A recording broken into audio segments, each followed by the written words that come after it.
The world is on the brink of destruction as typhoons, tsunamis, and earthquakes threaten to annihilate civilization. The only hope for survival lies in securing a place on the Arks, but only the wealthiest can afford the exorbitant tickets. In 2009, a series of powerful solar flares erupts. To investigate, American scientist Dr. Helmsley travels to India to meet his friend, astrophysicist Satnam Srivatani.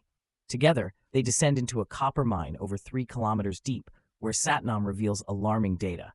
The solar flares are heating the Earth's core, causing groundwater to boil. This will inevitably trigger a global catastrophe. Urgently, Helmsley returns to America to inform Karl Anheuser, the head of the presidential administration. Initially dismissed, Helmsley's concerns gain weight after Anheuser reads the report. They rush to alert the U.S. President, Thomas Wilson. A year later, at the G8 summit, the president shares the secret of the impending apocalypse with world leaders. Construction of massive Ark ships begins in the Tibetan Valley, where the chosen will be sheltered from the disaster.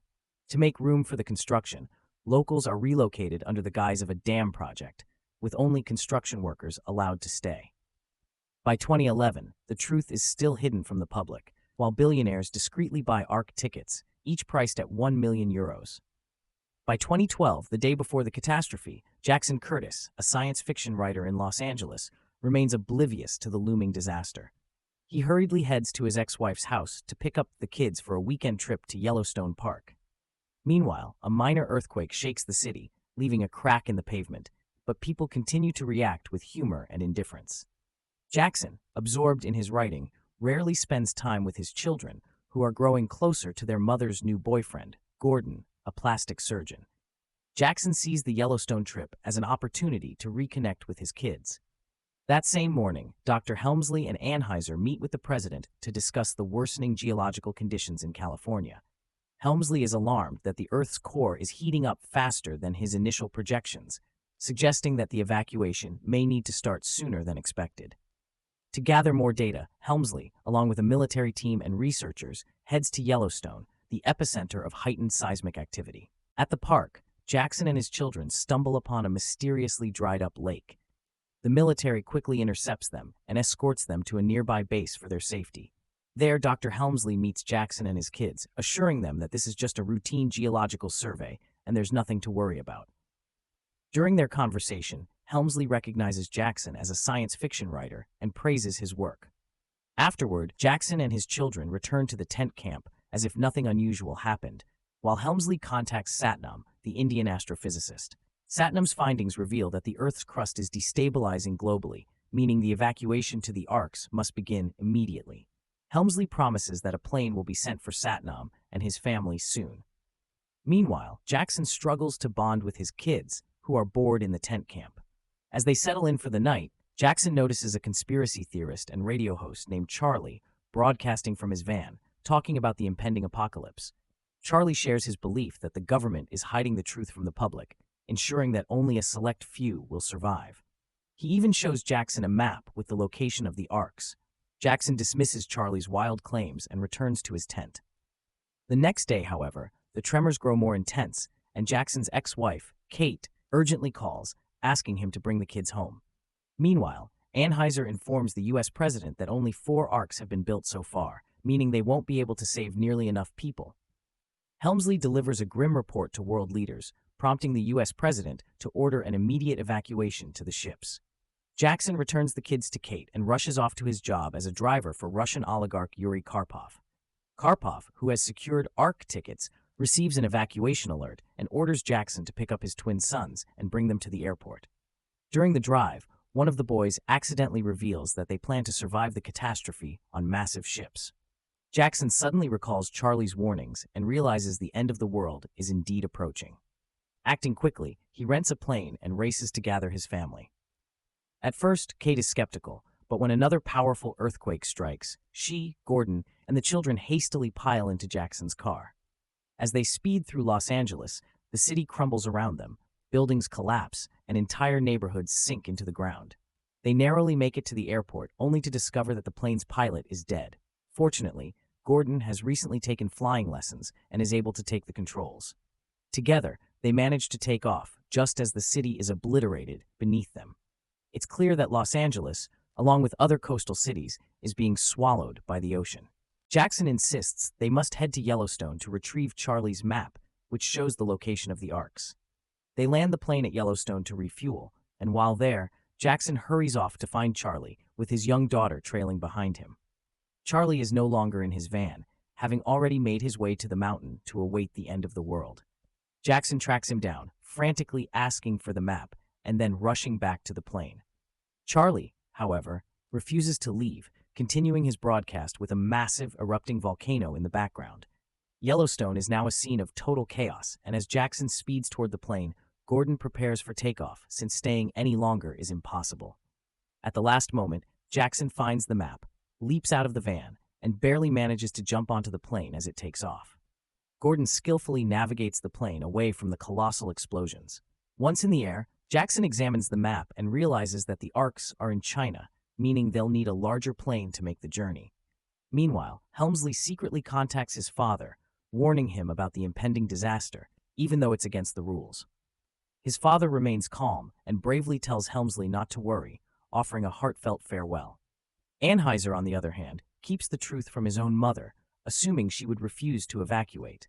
As devastation spreads globally, thousands of grief-stricken people gather in prayer, filled with despair. Helmsley struggles with the decision to continue keeping the truth from the public, but Anheuser adamantly opposes revealing anything until the chosen few are safely aboard the Arks. Anheuser pushes for the immediate evacuation of the president, but President Wilson retreats to a chapel, refusing to speak with anyone but Helmsley. In a private conversation, Wilson confides in Helmsley that he feels he hasn't done enough to save humanity and decides to stay behind, sharing the fate of his people. Helmsley reluctantly boards the plane, reporting that the president has refused to evacuate. Anheuser then takes control, leading to a tense confrontation between the two men. Helmsley is dismayed by Anheuser's cold, authoritarian approach, while Anheuser believes that sentimentality will hinder the mission to save humanity. The president's daughter, Laura Wilson, also boards the plane, tearfully saying goodbye to her father and accepting his decision to stay. President Wilson addresses the nation, and contrary to Anheuser's fears, his speech does not incite riots. Meanwhile, Gordon successfully pilots the plane to Las Vegas, but all flights have been canceled, leaving them unsure how to get to China. At the airport, the Karpov family, including Yuri, is also waiting for their departure. Knowing that Karpov has Ark tickets, Jackson pleads with his former employer to take his family along. At that moment, Sasha, Karpov's personal pilot, announces that he's found a functional plane, but they are missing a co-pilot. Jackson suggests that Gordon take on the role. The group rushes toward the massive AN-500 aircraft, which is carrying vehicles.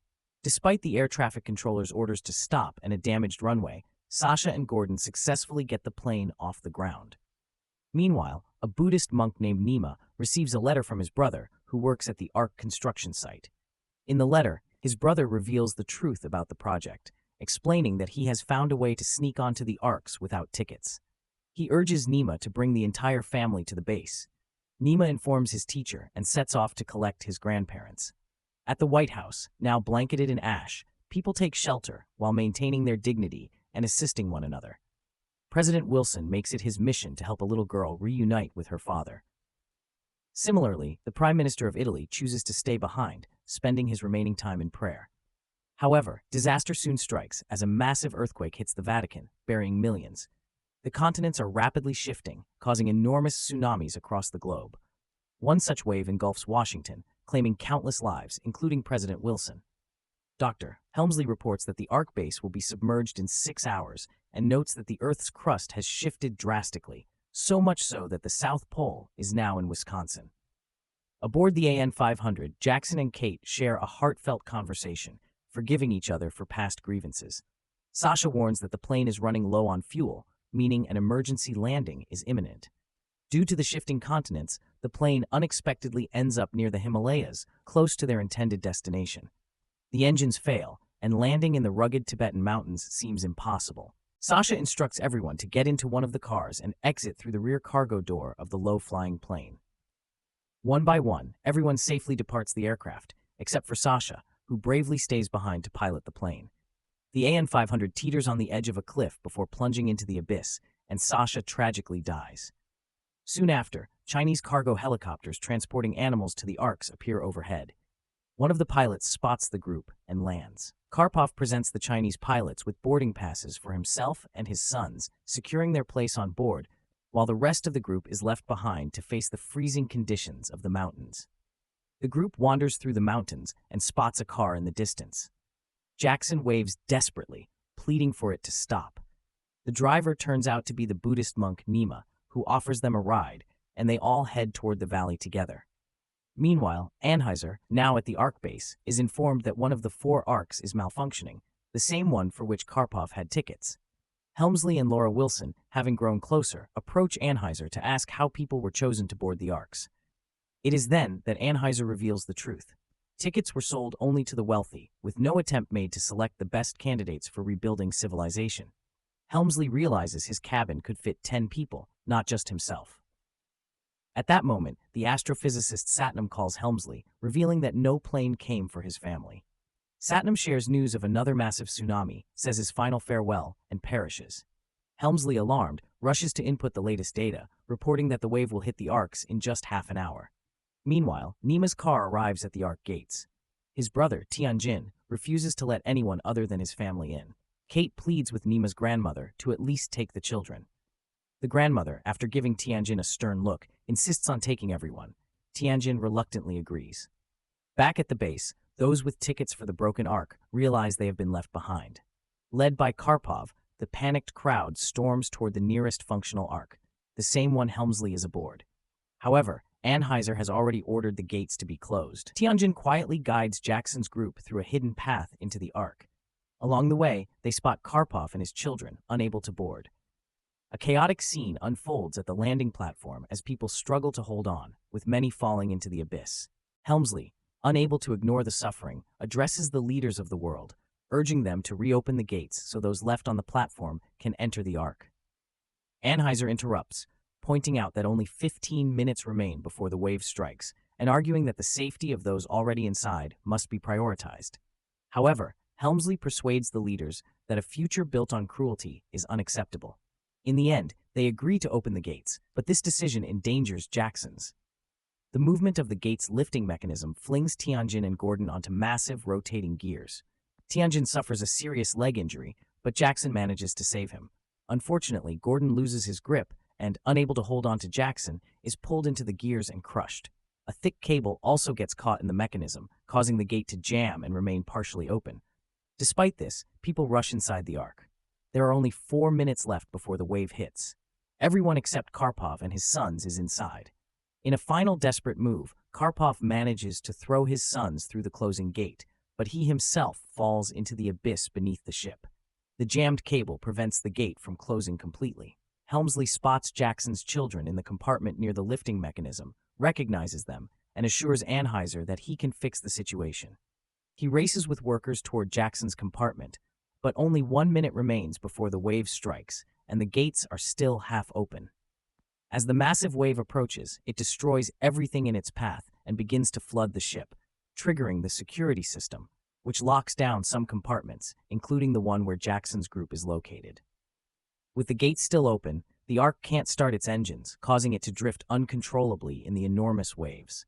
The ship is now on a collision course with Everest, and without the engine running, the impact could be catastrophic. Helmsley, unable to reach Jackson, communicates with him through the compartment intercom, explaining how to unlock the mechanism and stressing the urgency.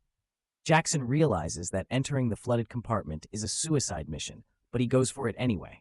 His son quietly follows him, and Jackson asks him to light the way with a flashlight while he works on freeing the cable.